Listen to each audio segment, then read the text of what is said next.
बहुत गलत चीज़ है चित्कारा वालों की, और मैं इस बात को मैं खुलेआम बोल सकती हूँ कि इन्होंने। Hello guys, welcome back to my YouTube channel. This is girl Parul और वेलकम है आपका आज के मेरे इस Q&A वीडियो पे। तो गाइस, ये Q&A वीडियो मैं इसीलिए बना रही हूँ क्योंकि बहुत सारे बच्चों के बहुत सारे क्वेश्चंस आ गए थे कि दीदी प्लेसमेंट का बता दो, क्या परसेंटेज है, दीदी काउंसलिंग में क्या होगा, दीदी काउंसलिंग में कैसे क्वेश्चंस पूछते हैं, लैपटॉप कौन सा लाना है, मॉर्निंग इवनिंग बैच के क्या सीन है, AC नॉन AC। भाई इतने सारे कमेंट्स मैंने बहुत हद तक ट्राई किए कि मैं आप लोगों को रिप्लाई कर सकूं, क्योंकि मैं अभी कांस्टेंट नहीं हो पा रही हूँ वीडियोस बनाने में, क्योंकि मेरे एंड टर्म चल रहे हैं और अभी एक पेपर हो चुका है। पर इतने ज़्यादा क्वेश्चंस आ रहे थे कि मैंने बोला नहीं, ये ज़रूरी है, बच्चे बहुत परेशान हो रहे हैं, मुझे तो ये करना ही पड़ेगा, ऐसे कुछ बनाना ही पड़ेगा जिससे सारे बच्चे के क्वेश्चंस क्लियर हो जाए। देखो, मैंने बहुत बच्चे को रिप्लाई किया है, बहुत बच्चे को इंस्टा पे रिप्लाई किया है, बहुत बच्चे को यूट्यूब पे रिप्लाई किया है। मैं अपने एंड से पूरी कोशिश कर रही हूँ कि मैं ना ऐसे बता दूँ कि आप थोड़ा ऐसे कम टेंशन लो, लेकिन मैं कितना ही बता पाऊँगी चैट पे, क्योंकि बहुत सारे बच्चे के सिमिलर क्वेश्चंस आ रहे हैं कि दीदी बद्दी कैंपस का क्या सीन है, दीदी यहाँ का क्या सीन है, हमें कैसे CSC मिलेगा, हमें AI लेना चाहिए, हमें कोर लेना चाहिए, बहुत सारे। मैंने सोचा why not I make a whole video, इसी पे पूरा एक ऐसे इंटायर वीडियो बना दूँ कि Q&A सेशन है, आपके क्वेश्चंस मैं रिप्लाई करूँगी। यूनिफॉर्म वॉटेवर जो भी है, कौन सा लैपटॉप लेके आना है CSC के लिए, दिस दैट। तो या तो इस वीडियो को स्टार्ट करते हैं। सबसे ज़्यादा पूछे गए क्वेश्चन से स्टार्ट करती हूँ कि मॉर्निंग और इवनिंग बैच का क्या सीन है। तो मैं चाहती हूँ कि मैं आपको ऐसे डिटेल में बताऊँ कि आप यहाँ आने के बाद ऐसे कंफ्यूज ना हो जाओ कि ये क्या है ऐसे। तो फिर मैं आपको बताती हूँ कि यहाँ CSC में 3 कोर्सेज़ है, CSC कोर, CSC AI/ML और CSC फ्यूचर टेक।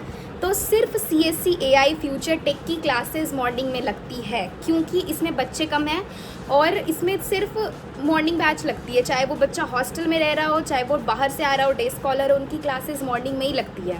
लेकिन जो CSC AI/ML और CSC कोर है, इसकी क्लासेस लगती है इवनिंग में, हॉस्टलर की। ये अब बोलोगे दीदी ये तो हमने चूज़ ही नहीं किया था। नहीं, आपको चूज़ करने का ये मौका ही नहीं देंगे, ये डिफ़ॉल्ट है इनका कि अगर आप हॉस्टल में रह रहे हो आपको इनकी इवनिंग क्लासेस ही अटेंड करनी पड़ेगी। और अगर आप मॉर्निंग मतलब बाहर से आ रहे हो, अब बाहर आप सपोज़ कि आप हिमाचल से हो, आप कहीं से भी हो, अगर आप बाहर PG लेके या फ्लैट लेके या कुछ लेके रह रहे हो बाहर और आप अप डाउन करना चाहते हो, तो ये मेरे लिए तो मेरे को ये बेस्ट ऑप्शन लग रहा है, क्योंकि इनकी बसेस चलती है। आप मोहाली, पंचकुला, इधर अम्बाला या कहीं भी आप रह रहे हो, आप बस करवा लो अपना। चित्कारा में बस फैसिलिटी अवेलेबल है, उसकी मैं ना वो फ़ीस स्ट्रक्चर मुझे मिली तो मैं यहाँ पे डाल दूँगी। तो आप अगर बस से आ रहे हो तो आप ऑलरेडी डे स्कॉलर हो, तो डे स्कॉलर की क्लासेस ये मॉर्निंग में लगाते हैं। और अगर आप हॉस्टल में रह रहे हो, आपको डिफ़ॉल्ट वो इवनिंग क्लासेस ही देंगे। इवनिंग क्लासेस की टाइमिंग मैं बता दूं, 4 बजे से 9:20 तक है, और मॉर्निंग क्लासेस की टाइमिंग है 9 बजे से 4:10 तक। तो बेस्ट यही रहेगा कि आप मॉर्निंग क्लासेस करवा लो, बस से आओ, क्लासेस लगाओ और जाओ। अब इसमें भी एक क्वेश्चन है कि दीदी ये प्रोफेसर और ट्रेनर का क्या सीन है। देखो भाई, सबको ये अच्छा पढ़ाते हैं, सीरियसली ऐसा कुछ नहीं है कि ये कुछ वो कर रहे हैं, पर इसमें ये है जैसे कि सुबह बहुत ज़्यादा प्रोफेसर्स आते हैं। मॉर्निंग है यार, मॉर्निंग में तो प्रोफेसर्स आएंगे ही, तो ऐसा होता है कि मॉर्निंग में 80% प्रोफेसर पढ़ाते हैं एंड 20% ट्रेनर पढ़ाते हैं। बट इवनिंग में अपोजिट हो जाता है डायरेक्ट। इवनिंग में 80% ट्रेनर्स पढ़ाते हैं और 20% प्रोफेसर पढ़ाते हैं। जैसे जो थ्योरी सब्जेक्ट हो गया ना, उसमें तो प्रोफेसर पढ़ाएंगे आपको। जैसे अभी इस सैम में हमें कंप्यूटर नेटवर्किंग पढ़ाया जा रहा है, तो हमें कंप्यूटर नेटवर्किंग एक प्रोफेसर पढ़ा रहा है। लेकिन इस सेमेस्टर हमें DSA भी पढ़ा रहे हैं जावा में, तो DSA जो इतना इम्पॉर्टेंट हमारा सब्जेक्ट है, वो तो हमें ये ट्रेनर पढ़ा रहे हैं। तो ये थोड़ी चीज़ें लैक है। तो मैं प्रेफर करूँगी कि आप कहीं आसपास रह लो, PG रह लो या फ्लैट लेके रह लो, अगर आप कंफर्टेबल हो। अगर आप पहली बार घर से आ रहे हो तो आई नो ये थोड़ा हेक्टिक हो जाता है, लेकिन अगर आप कंफर्टेबल हो तो आप ट्राई करना कि आप मॉर्निंग बैच लो। अब इसमें भी बच्चों ने मुझसे पूछा था कि दीदी अगर मान लो मैं पहले सेमेस्टर बस से आना चाहती हूँ, फिर मैं हॉस्टल शिफ्ट हो जाना चाहती हूँ, आप कर सकते हो, ये पॉसिबल है। लेकिन अगर आप ये सोच रहे हो कि आप पहले सेमेस्टर हॉस्टल ले रहे हो, उसके बाद आपको बाहर शिफ्ट होना है, तो ये आपकी बैच चेंज नहीं करते हैं। बहुत रेयर इमरजेंसी हो गई, बहुत ज़्यादा ऐसे रेयर, तो ये आपके बैच शिफ्ट करवाएंगे।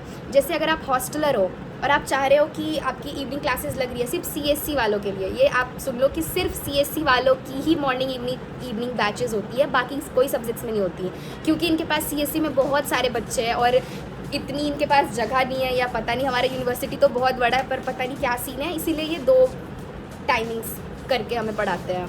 तो अगर आप हॉस्टल से बाहर शिफ्ट होना चाह रहे हो तो आपकी टाइमिंग वो इवनिंग वाली ही रहेगी, तो आपको दिक्कत होगी रात में आने जाने में, स्पेशली अगर आप एक लड़की हो तो। और यहाँ हमारा कॉलेज भी हाईवे पे है, तो दिक्कत तो बहुत ज़्यादा होगी कि आप रात में 9:20 में जा रहे हो अपने पीजी में या ऐसे कुछ। तो आप पहले स्टार्टिंग से थोड़ा क्लियर हो जाओ। और ऐसा नहीं है यहाँ पे फ्लैट्स नहीं है, यहाँ ज़ीरकपुर में बहुत सारे फ्लैट्स हैं, आप अपने दोस्तों 1-2 दोस्त को कलेक्ट करके वहाँ पे रह सकते हो। यहाँ बनूर में फ़्लैट्स है, यहाँ राजपुरा में फ़्लैट्स है, पीजीज़ है बहुत सारे। तो I think morning batch he prefer करना। अब इसमें कुछ बच्चों ने मेरे से ये भी पूछा था कि दीदी फिर हम डीजे नाइट कैसे अटेंड कर पाएंगे। तो देखो, हर चीज़ में कोई प्रॉफिट और कुछ लॉस तो होता ही है। तो इसमें आपके एडवांटेजेस ये है, अगर आप हॉस्टल में रह रहे हो तो आपको हर सैटरडे इवेंट्स वो करने मिल जाएंगे, अटेंड करने मिल जाएंगे। लेकिन अगर आप डे स्कॉलर्स हो तो आपको लिटरली कुछ ही इवेंट्स अटेंड करने मिलेंगे, बहुत कम।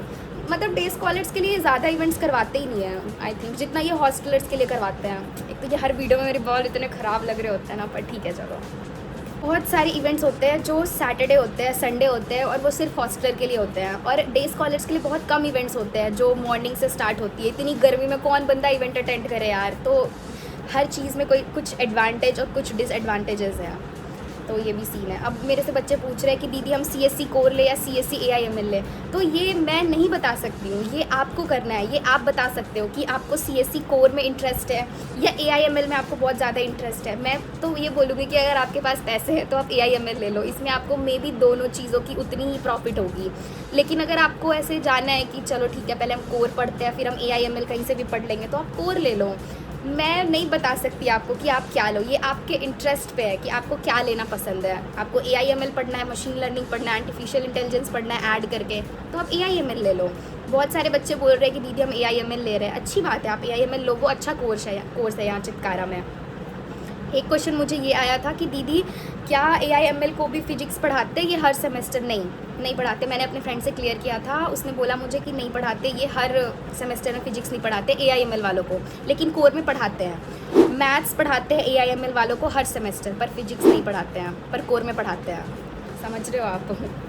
कुछ बच्चे मेरे से ये पूछ रहे हैं कि दीदी यूनिफॉर्म का सीन बताओ, यूनिफॉर्म का क्या सीन है? तो मैं आपको बताती हूँ। यूनिफॉर्म में ना इन्होंने 2 यूनिफॉर्म रख रखे हैं। मैंने हर वीडियो पे इस पर डिस्कस किया है, पर बच्चे क्लियर ही नहीं कर पा रहे इस चीज़ को। 2 तरह की यूनिफॉर्म है, एक ब्लैक टी-शर्ट, एक रेड टी-शर्ट। तो आपको बेसिकली हर दिन वो पहन के आना पड़ेगा, और नीचे कोई प्लेन जीन्स, कोई ऐसे कटे छटे जीन्स या 6 पॉकेट वाले नहीं चलेंगे। ये आपको मेन एंट्रेंस पे ही बोलेंगे कि आपके पास ये यूनिफॉर्म नहीं है, अपना चॉक पैड खोल के दो, हम वहाँ पे फ़ाइन लगाएंगे। और ये लेजिट आपसे 50 रुपया फ़ाइन लेंगे एक दिन का। लेकिन अगर आप अभी फ्रेशर हो, अगर आपको यूनिफॉर्म नहीं मिली है, तो आप तो अपने ऐसे घर वाले कपड़े में आ सकते हो। पर अगर आप बहुत टाइम हो चुका है और अगर आप चाहते हो कि आप घर वाले कपड़े में जाओ, तो ये पॉसिबल नहीं है। ये इस चीज़ को बहुत स्ट्रिक्टली फॉलो करते हैं कि आपको एंटर ही ना करवाएं। जैसे CSC की क्लासेस इवनिंग में होती है और हमें ट्यूरिंग के बाहर बहुत सारे गार्ड्स खड़े होते हैं, वो हमें चेक कर रहे होते हैं कि आप यूनिफॉर्म में हो नहीं हो, और अगर नहीं हो तो आपको वो रिटर्न करवाएंगे और आपके चौक पैड पे वो फ़ाइन लगा देंगे 50 रुपये। मेरी खुद लगी हुई है, अभी मुझे वो पे करनी है। तो ये सीन है। यूनिफॉर्म में क्या होता है ना कि आपको यहाँ आने के बाद, चितकारा आने के बाद हफ्ते 2 हफ्ते में यूनिफॉर्म के लिए वो मेल आएगी कि आप यूनिफॉर्म यहाँ से जाके कलेक्ट कर लो। तो वो ये मे बी 6 ब्लैक टी-शर्ट और 6 रेड टी-शर्ट देंगे आपको, और वही आपको पहन के आना पड़ेगा। अब मेरे से बच्चे पूछ रहे हैं कि दीदी हम कितने कपड़े लेके आए? तुम कपड़े लेके आओ, यहाँ आओगे तो इवेंट्स बहुत सारे होंगे, आपके पास कपड़े होने चाहिए पहनने के लिए। फिर मेरे से बच्चे बोल रहे हैं कि दीदी मुझे ये बता दो मैं क्या क्या लेके आऊँ हॉस्टल। तो आप फर्स्ट टाइम आ रहे हो, मैं समझ रही हूँ, पर इस चीज़ को मैं एक शॉर्ट्स में कवर कर लूँगी। एक से ज़्यादा ये क्वेश्चन भी पूछा गया है कि दीदी क्या हम स्ट्रेटनर ला सकते हैं? हाँ ला सकते हो, स्ट्रेटनर अलाउड है, कर्लर अलाउड है, ब्लो ड्रायर अलाउड है, सब अलाउड है हॉस्टल में। ये मॉर्निंग इवनिंग बैच के बाद सबसे ज़्यादा कोई क्वेश्चन पूछा गया है किसी टॉपिक पे, तो वो है क्या प्लेसमेंट में मार्क्स मैटर करते हैं 10th 12th के? तो हाँ करते हैं मैटर। अगर आप प्लेसमेंट में बैठने जा रहे हो, जैसे अगर आपका 3rd ईयर है, 3rd ईयर के 2nd सेमेस्टर से प्लेसमेंट में बच्चे को बिठाना शुरू कर देते हैं, तो अगर आपके 10th 12th में 85% है, आप बहुत अच्छे बच्चे हो, आपको बहुत चांसेस मिलेंगे पेपरों में बैठने के। लेकिन अगर आपके पास 70% भी है तो सैड होने की कोई बात नहीं है। 70% वाले को भी बहुत कंपनीज़ में बिठाते हैं, बहुत ज़्यादा कंपनीज़ में बिठाते हैं। बस आप 70 से कम मत रखना, उससे कम रखोगे तो आपको दिक्कत हो सकती है। मोस्टली जो कंपनी आती है वो मोस्टली कंपनीज़ बोलती है कि हमें 70% चाहिए 10th और 12th में। आपके 69 भी रहे ना तो चल जाएगा, पर उससे कम मत करना, उससे कम बिल्कुल मत करना, क्योंकि ये एक कट ऑफ है कि जैसे मान लो कोई कंपनी आई, जैसे नेल्सन मान लो, नेल्सन कंपनी 10th 12th में 85% मांगती है। तो कुछ एडवांटेजेस है उसमें कि कोई एक आधी कंपनी आ गई, मान लो अगर 10 कंपनी आ रही है तो उसमें से 2 कंपनी 3 कंपनी रेयरली बोलेगी कि मुझे 85% वाले बच्चे चाहिए, लेकिन बाकी के जो 7-8% होंगे ना, उन्हें तो 70 ही चाहिए। तो ऐसी टेंशन लेने की अभी बात नहीं है। अभी तुम आ रहे हो कॉलेज में, ऐसा हेडेक लेके नहीं आना कि ओ मैं तो प्लेसमेंट में नहीं बैठ पाऊँगा या ऐसा कुछ, ठीक है। उसके बाद क्वेश्चन आया है कि दीदी UCA क्या है। UCA मैं बताती हूँ क्या है। UCA एक तरह से एग्ज़ाम होता है चितकारा में। जब आप सेकेंड ईयर ख़त्म कर रहे होगे ना, तो आपको एक एग्ज़ाम देना पड़ेगा, UCA और iOS। UCA का फुल फॉर्म अभी मुझे माइंड में ऐसे क्लिक नहीं हो रहा है, मैं यहाँ पे डाल दूँगी।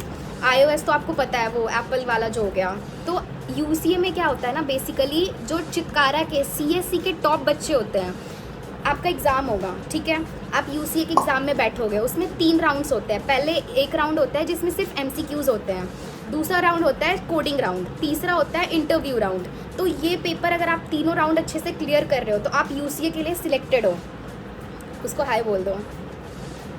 तो अगर आप UCA में जा चुके हो तो आपको क्या होगा ना, आपको प्रायोरिटी में रखा जाएगा, आपको आप पे ज़्यादा ध्यान दिया जाएगा कि ये बच्चे ने 3 राउंड निकाल के UCA कवर किया है, तो मैं आपको अपने टॉप प्रायोरिटी में रखूँगा।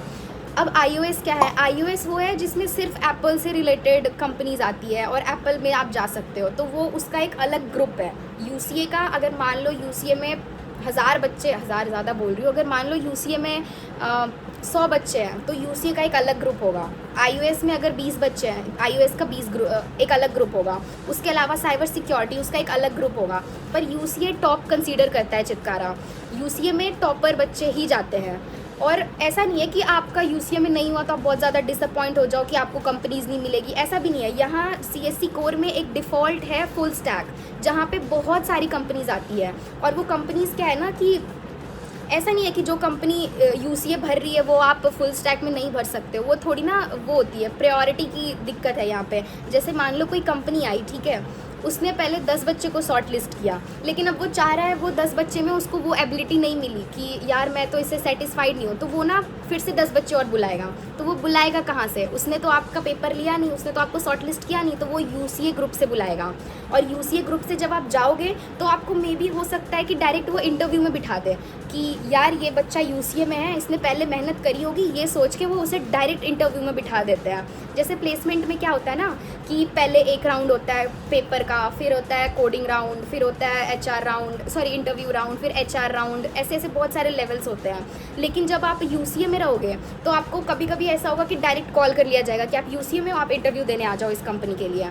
तो ऐसा भी होता है, और ऐसा बहुत रेयर हुआ है कि बच्चे को डायरेक्ट प्लेस कर दिया गया। अगर आप UCA में हो तो डायरेक्ट प्लेसमेंट मिल रही है आपको कि आप UCA में हो। तो बेनिफिट्स है हर चीज़ की अपनी अपनी, पर ऐसा नहीं है कि बच्चे अगर UCA में है, फुल स्टैक में है, तो कंपनीज़ नहीं आएगी, बिल्कुल ऐसा नहीं है।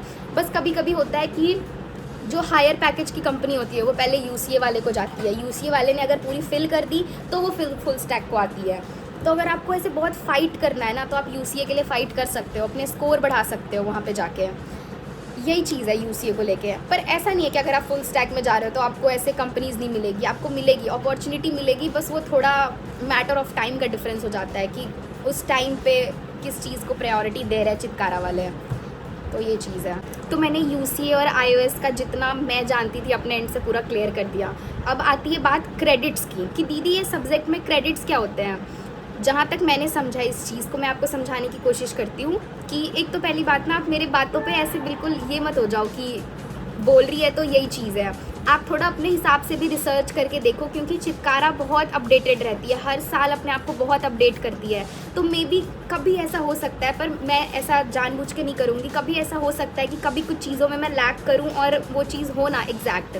तो आप थोड़ा अपने एंड से भी ट्राई करना। जैसे मेरे को बहुत बच्चे DMs में बोल रहे हैं कि दीदी आपके बोलने के अकॉर्डिंग तो ये लग रहा है कि AIML बहुत अच्छा है, पर देखो मैं बोल रही हूँ आपको AIML के बारे में, पर मैं हूँ खुद कोर्स है ना, तो आप अपना दिमाग लगा के चलो। थोड़ा रखा है कि लैपटॉप कौन सा लेके आना है। अभी मैं पहले कुछ और बोल रही थी कि किस बारे में बोल रही थी मैं। आप बोल रहे हो दीदी आप रिप्लाई नहीं कर रहे हो, दीदी आप 2-3 दिनों से 3-4 दिनों से कुछ डाल नहीं रहे हो। मैं इसीलिए नहीं डाल पा रही हूँ क्योंकि मेरे पेपर चल रहे हैं, मेरे फाइनल्स चल रहे हैं। क्रेडिट्स का क्या सीन है मैं ये बताती हूँ आपको। क्रेडिट्स में ये होता है ना बेसिकली कि जैसे मान लो आप फर्स्ट सेमेस्टर में हो, ठीक है। फर्स्ट सेमेस्टर में आपके 5 सब्जेक्ट हैं, तो उसमें ना आपका जो पहला सब्जेक्ट होगा पाइथन, मैं कोर की बात बता रही हूँ, पहला सब्जेक्ट होगा आपका पाइथन प्रोग्रामिंग में। तो पाइथन में आपके 4 या 5 क्रेडिट होंगे। ये क्रेडिट का क्या सीन है, ये क्रेडिट का मतलब ये है कि जब आपका वो सेमेस्टर ख़त्म होगा ना पूरा एसटी, तो आपके अगर मान लो वो 4 क्रेडिट का है तो 40% वेटेज पाइथन का होगा। समझ रहे हो आप? अगर मान लो पाइथन 5 क्रेडिट का है ना, तो उस सेमेस्टर में 50% वेटेज पाइथन का होगा। और ये क्रेडिट एक और तरह बहुत इंपॉर्टेंट रोल प्ले करता है, वो है इनके री में। ये बहुत गलत चीज़ है चित्कारा वालों की, और मैं इस बात को मैं खुलेआम बोल सकती हूँ कि इन्होंने ये गलत किया है। बच्चों को इतने पैसे भरने पड़ रहे हैं री के। चित्कारा में 1 क्रेडिट का 2000 फ़ी है सीएससी में। सीएससी में अगर आप किसी सब्जेक्ट में फ़ेल होते हो तो आपको री के बहुत पैसे भरने पड़ेंगे। मैं बता दूं कैसे। 1 क्रेडिट का 2000 है फ़ीस। अगर मान लो आप पाइथन में आपकी री आ गई और वो 4 क्रेडिट का है तो आपको 8000 भरने पड़ेंगे। तो ये थोड़ा टफ है, बहुत ज़्यादा बुरा है। इनको थोड़ा ये कम करना चाहिए थोड़ा बच्चे पे, लेकिन बच्चे भी नहीं सुनते यार, बच्चे की भी गलती है, वो क्यों ला रहे री। पर मजबूरी होती है बच्चे की अलग अलग, अपनी अपनी, तो मैं पूरी बच्चों को भी ब्लेम नहीं कर सकती, पर मैं चित्कारा वाले को कर सकती हूँ। चित्कारा आप थोड़ा री के पैसे कम करो यार, इतने पैसे कोई नहीं लेता री के। 8000 कोई एक सब्जेक्ट के दे रहा हो, it's a bad thing. Counselling ये बहुत ज़्यादा अभी पूछे जा रहे हैं, क्योंकि अभी टाइम है काउंसलिंग का। सीएससी की काउंसलिंग स्टार्ट होगी 4, 5, 6, 7। अब मेरे से बच्चे पूछ रहे हैं कि दीदी मेरा 7 को काउंसलिंग है, मुझे बहुत डर लग रहा है, ये क्या क्वेश्चन पूछेंगे। पहली बात तो वहाँ आपसे कोई क्वेश्चन आंसर नहीं करेगा, आपसे कोई क्वेश्चन आंसर नहीं किया जाएगा। लेकिन अगर आपकी 4 तारीख को है ना, तो मतलब आपने बहुत जल्दी रजिस्टर किया है तो आपको पहला डेट मिला है। अगर आपकी 5 तारीख को है तो आपने थोड़ा लेट रजिस्टर किया है, जो आपको 5 तारीख का डेट मिला है। अगर आपको 6 तारीख को बुला रहे हैं, मतलब आप समझ रहे हो, आपके रजिस्ट्रेशन पे डिपेंड करता है कि आपको कब कौन सी तारीख पे ये बुला रहे हैं। तो अगर आपने थोड़ा जल्दी रजिस्ट्रेशन किया होता तो आपको 4 तारीख वाला डेट मिलता। अब इसमें क्या होता है ये बताती हूँ। आप सबसे पहली चीज़, जिस दिन आपको काउंसलिंग के लिए बुलाया है उस दिन आप बहुत पहले पहुंच जाना, और वहाँ पे ना सिटिंग अरेंजमेंट होगी। आपको बुला रहे होंगे ये चित्कारा इंटरनेशनल स्कूल चंडीगढ़ में, वहीं पे इनकी काउंसलिंग होती है सीएससी वालों की। तो वहाँ आप थोड़ा जल्दी पहुँच जाना ताकि आपको पहले सीट मिले, आपको पहले बुलाया जाए। वहाँ पे कोई क्वेश्चन आंसर नहीं करते आपसे, वो आपको डॉक्यूमेंट्स लेके बुलाएंगे। डॉक्यूमेंट्स के आपके 10th 12th के मार्कशीट, फ़ोटोकॉपीज़, अपना और अपने पेरेंट्स का आधार कार्ड, पैन कार्ड नहीं मांगते हैं वो। उसके बाद अगर आपने जेई दिया है तो आपके जेई के मार्कशीट और उसकी फ़ोटोकॉपी, कैरेक्टर सर्टिफिकेट मांगते हैं ये, और स्कूल के कुछ सर्टिफिकेट्स, माइग्रेशन वगैरह मांगते होते हैं बस, और फ़ोटोज़ बहुत सारे लेके आना। तो ये सारी चीज़ें हैं। पहले आप जाओगे, आपसे एक फॉर्म फिल करवाएंगे कि आपका कितना % है और आपको क्या लेना है, ठीक है। अगर मान लो आप पहले गए हो, आपने अपना परसेंटेज डाला, आपको डाला कि आपको AIML लेना है या फ्यूचर टेक लेना है या कोर लेना है, तो ये क्या करेंगे ना, आपको पहले वो बुलाएंगे, और इनके पास पहले सीट होती है। बहुत बच्चे नहीं जाते ना, तो पहले इनके पास सीट होती है, तो आपको ये पहले प्रायोरिटी में रखेंगे। अगर आप पहले जाते हो तो आपको अगर AIML चाहिए तो आपको मिल जाएगा। लेकिन अगर मान लो कि आप लेट जा रहे हो तो हो समझो ना कि वो बच्चे तब तक फिल कर लेंगे वहाँ पे, तो आपको कैसे मिलेगी आपको जो चाहिए। तो आपको थोड़ा जल्दी जाना पड़ेगा, आपको इसके लिए थोड़ा जल्दी रजिस्ट्रेशन करना पड़ता। पर ठीक है अगर आपने लेट करा है तो।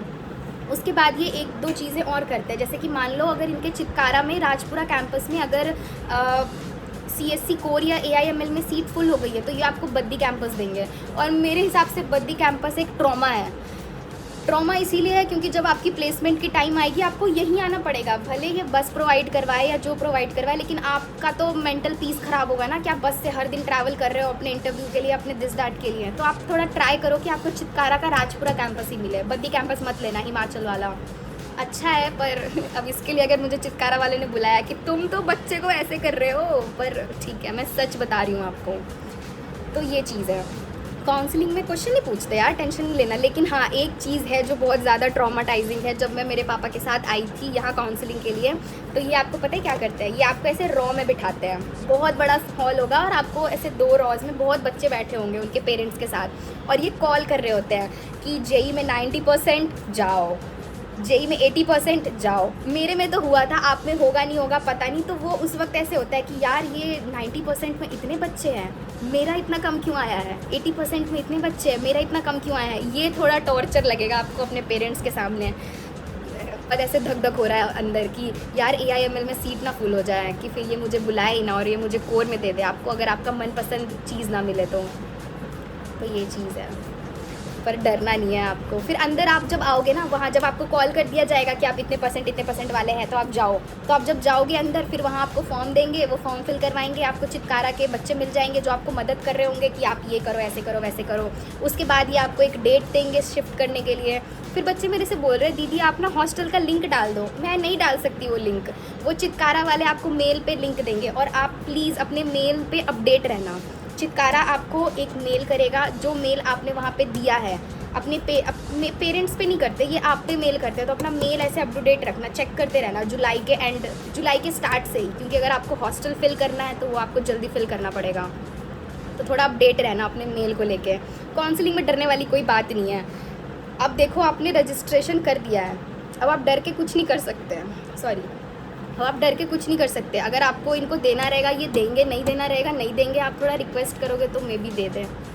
तो अब डरने की कोई बात नहीं है। वो समझ रही हूँ, पहली काउंसलिंग मुझे भी बहुत डर लग रहा था कि क्या करवाएंगे नहीं करवाएंगे, लेकिन ट्रॉमाटाइजिंग वही एक चीज़ होती है जब वो ना परसेंटेज वाइज कॉल कर रहे होते हैं। AI फ्यूचर टेक लेना रहा ना, वो आपको एक बार में दे देंगे AI फ्यूचर टेक। क्यों? क्योंकि आपकी JEE में 90% है और ये टॉप बच्चे को AI फ्यूचर टेक दे देते हैं, AI फ्यूचर टेक ईजिली दे देते हैं। ये चाहते हैं ना कि इनके कुछ बैचेस ऐसे हो जिसमें एकदम टॉपर बच्चे हो, तो ये सीन है।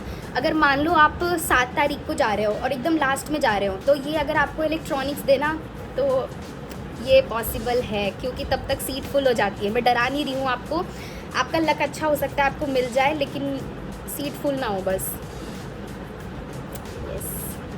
तो आज के लिए मैंने इस वीडियो में बहुत बोल दिया है और आपके बहुत सारे क्वेश्चंस रह गए, तो मैं उसे पार्ट 2 में कवर कर लूँगी। तो उसमें बहुत सारे क्वेश्चंस है जैसे कि हॉस्टल से रिलेटेड, रूम से रिलेटेड, तो वो मैं पार्ट 2 में डेफिनेटली कवर कर लूँगी।